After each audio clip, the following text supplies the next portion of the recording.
Alors, on va aborder maintenant, nous sommes ici en France, un aspect lié à la diaspora. Alors, vous savez sans doute qu'une spécificité de la diaspora congolaise, c'est sa jeunesse. Nous avons, dans le cadre des Zenatili, fait le déplacement au Maroc, nous avons rencontré énormément de jeunes Congolais, entre 18 et 30 ans. Certains font des études, d'autres se débrouillent, d'autres sont en train de chercher des voies pour venir vers l'Europe. Alors, on se rend compte qu'il y a quand même des forces vives qui manquent aujourd'hui au pays. Quel est, à votre niveau aujourd'hui, les mesures qui peuvent les inciter à rester au pays, sinon à rentrer au pays, afin de pouvoir participer à leur tour à son développement? La Charte africaine de la jeunesse accorde une place de choix à la jeunesse de la diaspora. C'est d'ailleurs le seul instrument international qui prévoit des mécanismes d'accompagnement, de soutien, d'encouragement des jeunes de la diaspora. C'est donc déjà important. Deuxièmement, s'agissant du Congo, le président de la République a nommé dans son cabinet un conseiller, une conseillère, pour ainsi dire, chargée des Congolais de l'étranger, chargée de la diaspora, et qui est très active avec les jeunes de la diaspora. Des politiques de doing business, des politiques qui permettent de faciliter l'environnement des affaires pour les compatriotes sont mises en place au niveau du Congo. Donc, je ne pense pas qu'il y ait des difficultés pour nos jeunes qui auraient fini leurs études. Et le président de la République les appelle toutes les fois qu'il les rencontre. Faites vos études, finissez vos études et rentrez. Rentrez parce qu'il est en train de se mettre en place une politique ambitieuse, je dirais même audacieuse, dans le cadre du développement du pays et qui va nécessiter une main-d'œuvre abondante. Ne faudrait-il pas des mesures incitatives? Mais ces mesures sont mises en place, ces mesures existent. Ces mesures, comme je l'ai dit, il y a des mesures incitatives dans les affaires, il y a des mesures incitatives dans le retour au pays. Je pense, bon, sans doute, vous avez des informations, parce qu'on a l'impression qu'on demande de rentrer, et c'est les mêmes débats qu'on a ici avec le président de la République, c'est-à-dire qu'on demande de rentrer, mais les gens disent, mais on va rentrer, déjà, est-ce qu'on a les bonnes informations, les bonnes opportunités? Mais je peux vous dire qu'ils sont de plus en plus nombreux à rentrer. Ils sont déjà nombreux qui rentrent. Mais demandez-leur s'ils sont réellement déçus quand ils rentrent. Ils sont nombreux qui occupent des fonctions dans l'administration, dans le privé, mais aussi dans leur, qui entreprennent par eux-mêmes. Il y en a qui ont créé des entreprises. Il y en a qui essaient de gérer des petites activités génératrices de revenus qui leur permettent de vivre mieux qu'ils ne vivaient quand ils étaient à l'étranger. Cela ne veut pas dire que nous allons nous interdire d'avoir nos compatriotes à l'étranger. Non, la diaspora joue aussi un rôle important dans le développement du pays. Mais pour ceux qui le désirent, ceux qui veulent rentrer, je crois que les conditions sont quand même réunies pour qu'ils rentrent et qu'ils participent à l'œuvre du développement au niveau national. Voilà. Nous avons abordé avec vous, Monsieur le ministre, tous les aspects liés à votre travail en tant que ministre de la Jeunesse et de l'Éducation civique. Nous allons maintenant rentrer dans un troisième temps de cet entretien, puisque vous avez voulu en fait apporter des éclaircissements par rapport à certaines déclarations qui ont été faites sur notre antenne, que nous avons diffusées en fait sur Zana TV par l'ancien ministre, qui est toujours membre du PCT, puisque vous êtes aussi membre du PCT, ici à Paris. Son discours est porté sur deux volets. Il y a d'abord un volet social, où il a expliqué lui-même, on l'a rappelé qu'il a été dans le gouvernement auprès du président de l'administration Guesso, qu'il explique, André Kombisa, que le pays ne va pas bien, avec des éléments qu'il avance en fait en expliquant, mais voilà, on se retrouve en fait avec un pays qui ne produit pas grand-chose, qui ne sait pas produire, avec un chômage endémique, problème d'emploi, et surtout, le pays n'a pas évolué depuis 30 ans, alors que d'autres pays, notamment il avait cité l'Asie du Sud-Est, ont pu évoluer. Sur cet aspect-là, un commentaire? Bon, le ministre qui parle, l'ancien ministre, me direz-vous, est présenté ou se présente comme un ancien dirigeant. Il y a déjà un problème à ce niveau. C'est la preuve qu'il y en a qui pensent qu'ils ne sont dirigeants que lorsqu'ils sont au gouvernement. Quand ils ne sont plus au gouvernement, ils ne sont plus dirigeants. Alors qu'il est député, il est membre du bureau politique du parti au pouvoir. Donc, il se fait lui-même son propre procès. Parce que c'est son parti qui est au pouvoir. Et c'est le parti dont il est membre qui met en œuvre cette politique. c'est le ministre de l'Éducation civique qui parle. Oui, voilà. tout à fait. Donc il faut que les gens arrivent d'abord à savoir de quoi ils parlent. Oui, je suis d'accord qu'ils puissent penser que d'autres pays, le dragon, se sont développés alors que nous on est encore, semble-t-il, au même niveau. Mais je pense que le ministre Okondi sait que le Congo de 2014, je peux peut-être dire 2013 parce que sans doute n'est-il pas encore revenu au Congo depuis 2013, ou de Congo de 2012, au moment où il l'a laissé, puisqu'il est resté au gouvernement jusqu'en 2012, le Congo de 2012 est différent du Congo de 1997, lorsque lui arrivait au gouvernement. Ça veut dire que pendant 15 ans, il ne peut pas nier le travail que lui-même a fait en tant que membre du gouvernement pendant 15 ans. Vous voyez, on ne peut pas, après avoir fait un grand travail, il est conscient, il le sait, qu'il a laissé, quand il sort du gouvernement en 2012, oui, ce n'est pas le même Congo qu'il a trouvé quand il est arrivé au gouvernement. Que peut-on dire contre quelqu'un qui nie ses propres efforts, son propre travail? Il y a un problème.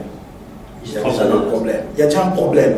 Quand quelqu'un nie les efforts que lui-même a fournis.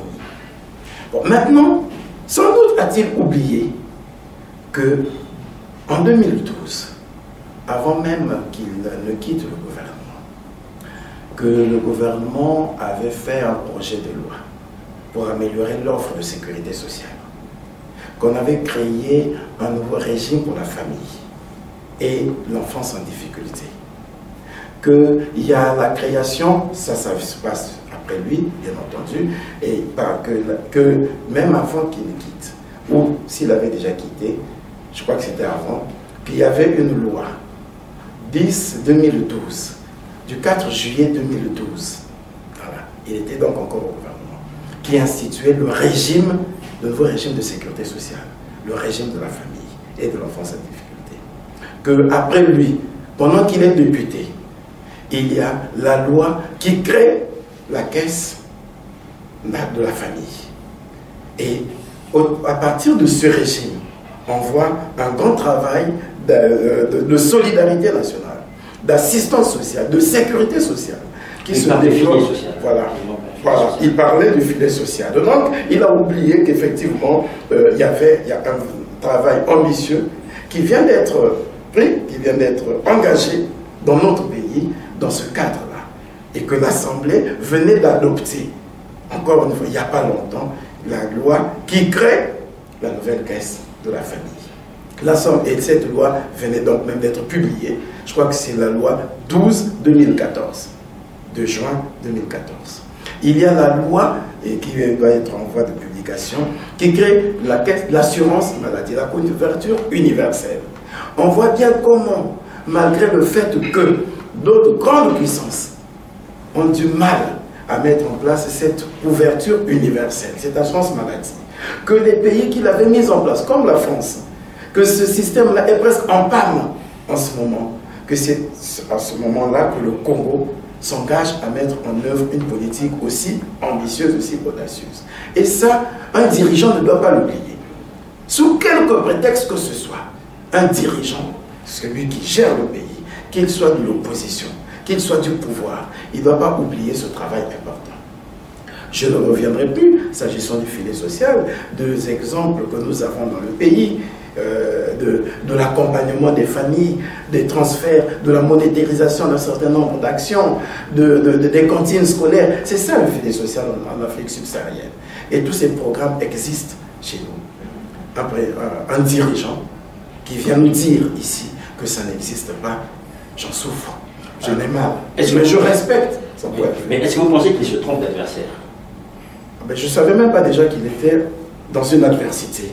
Il n'y a pas une question d'adversaire. Lui, c'est un dirigeant. C'est un dirigeant, c'est pas quelqu'un qui n'est pas aux affaires. Il est ministre, ancien ministre. Et c'est toujours son parti et le président qui l'a servi pendant 15 ans, qui est encore là aux affaires. Donc, son président ne peut pas être son adversaire, déjà. Le président que lui, il a servi pendant 15 ans ne peut pas être son adversaire, déjà. Il est député. Député du parti au pouvoir.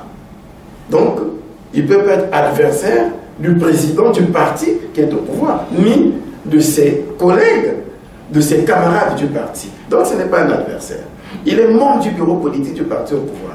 Donc, c'est même lui qui est mieux placé pour expliquer à ses compatriotes le travail qui est en train d'être fait. Quitte à ce qu'ils disent que ce n'est pas suffisant. Mais il ne peut pas dire que le Congo n'arrive pas à décoller en niant ce qu'il a fait lui-même, en oubliant ce qui est en train de se faire pendant que lui-même est aux affaires. Je regrette. Alors, on va rester peut-être sur le regret. Il évoque aussi, André le commissaire Issa, que le Congo est un pays arrosé, mais nous ne savons pas produire l'eau pour tous. Or, à ma connaissance, le président de l'administration a mis en place en fait, une politique d'industrialisation que certains ne voient pas. Aujourd'hui, on a toujours des problèmes d'électricité, il y a toujours des problèmes d'eau. À ce moment-là, je pense que vous en conviendrez avec lui. Non, je demande qu'il fasse le tour des départements de l'intérieur. Qu'il fasse le tour des départements et qu'il regarde.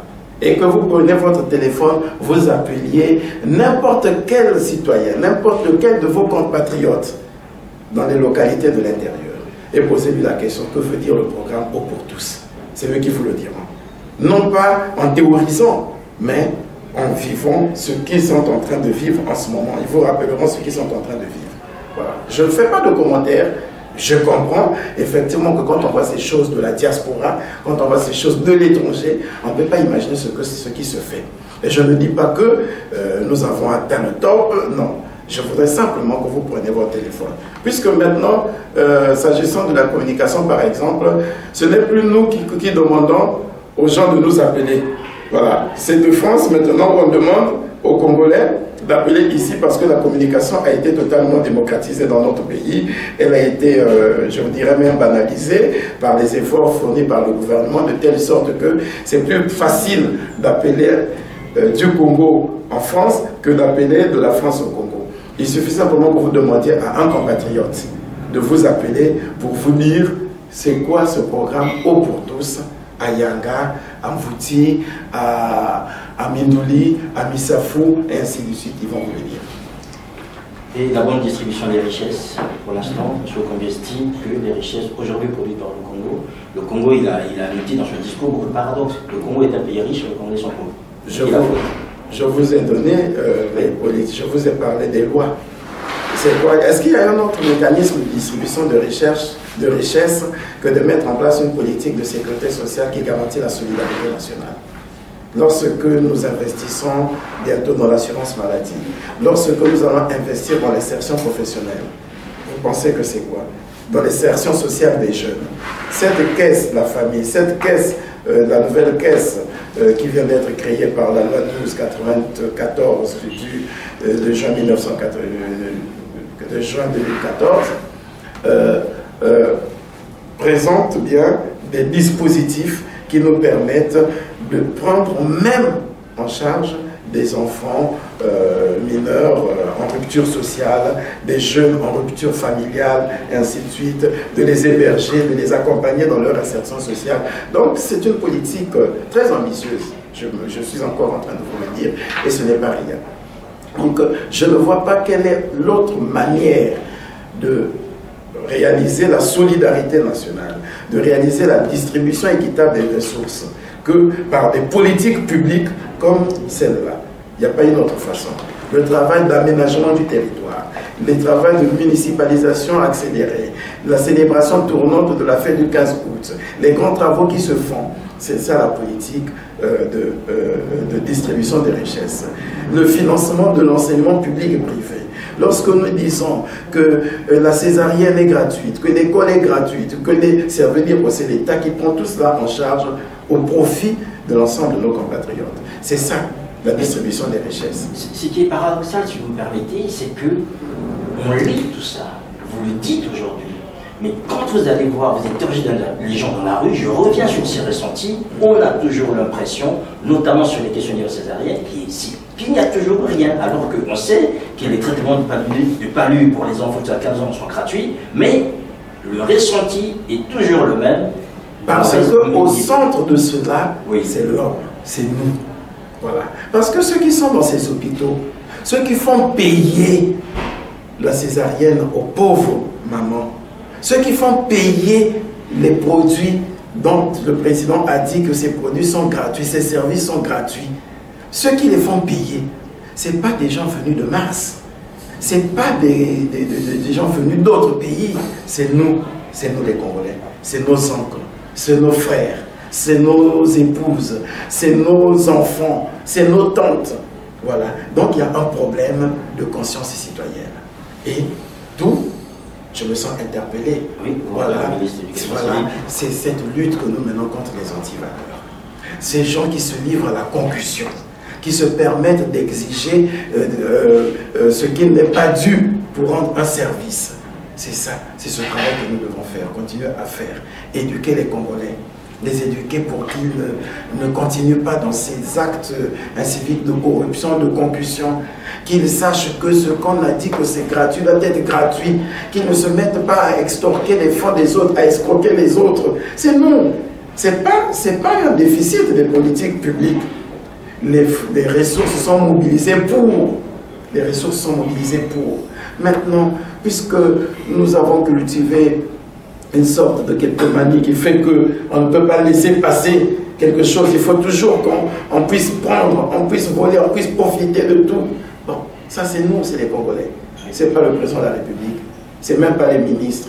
C'est nous, la culture que nous avons développée dans notre pays, la culture du gain facile, la politique des passe-droits, la politique de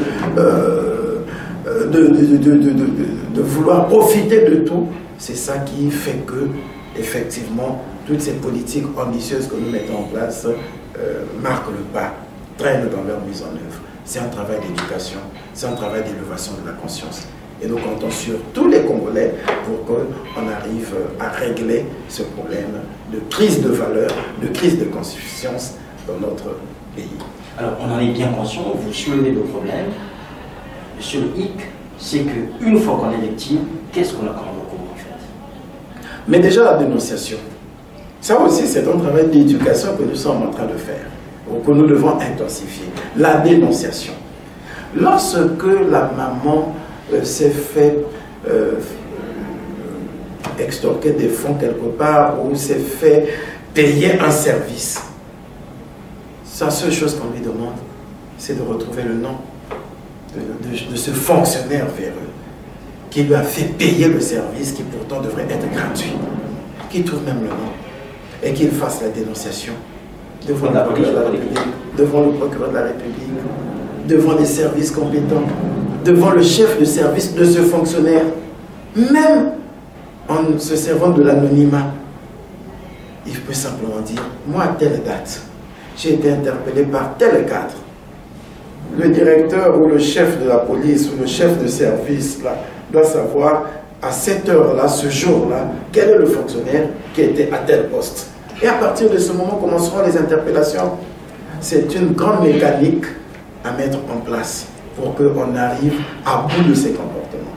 Ce n'est pas parce qu'on va se plaindre, ce n'est pas parce qu'on va critiquer, non. Il faut mettre en place des mécanismes simples, des mécanismes corrects qui vont nous permettre effectivement d'arriver à bout. Parce que les habitudes ont la peau dure. Les habitudes ont la peau dure. Nous prendrons le temps qu'il faudra prendre pour que nous arrivions à nous débarrasser de ces habitudes-là. Alors, je vais aborder avec vous aussi, on reste toujours en fait dans ces réponses que vous voulez apporter aux déclarations dans d'autres commissaires. Ça, on va aborder maintenant le volet politique.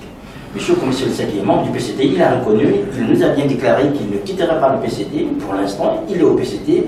Or, il est en train de prendre une position qui est celle de l'opposition, dans ce sens où, aujourd'hui, il s'est proclamé résolument contre la contre le changement, contre la révision de la Constitution.